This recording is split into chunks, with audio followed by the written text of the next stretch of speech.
Hello, you're watching Got Space Game and it's time for DCS in 3 or less. Today we're in the Harrier, showing how to use laser-guided JDAMs in conjunction with the targeting pod. As always, useful control bindings will be on screen at the end of the video. Go air to ground mode, select J82L for laser, master arm on.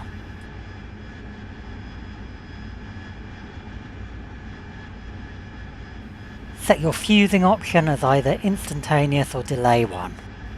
Do not leave it on safe.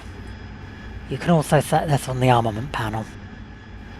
Find a waypoint that's close to your target, select it and designate in order to roughly point the targeting pod. Double tap sensor select down to bring up the targeting pod and put the aircraft into targeting pod priority. Nudge the TDC to enable TGP designation. Check that the laser code is a valid one. If not, use the code button on the left screen to enter a correct one. Highlight code on the options display. 1688 is actually a valid code, so we'll use that again and press enter. Adjust the targeting pod image to try to get a good picture of your target. I'm trying infrared, white hot, that looks a bit better. Looking for it with the TDC. Zoom controls. Could be it. Field of view narrow. There we go. Tracking mode to PT or MT. Unsafe the laser and set it to laser mode. And there's a good track.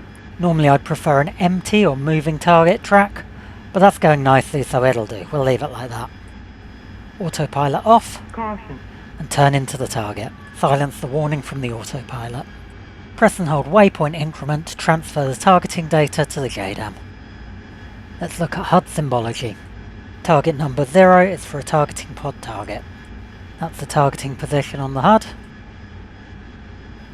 Current range clock is ticking down. Maximum and minimum release distance. Fire the laser.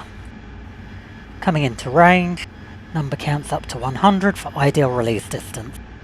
Press and hold weapons release until you see the dashes. Some nozzle can help you to slow the aircraft to keep the target in sight. Here I'm just holding a 30-degree bank angle with the autopilot. If you lose the laser spot, then the JDAM guidance will still work, but that's harder for a moving target. You certainly want to keep the laser guidance going for as long as possible. Shack.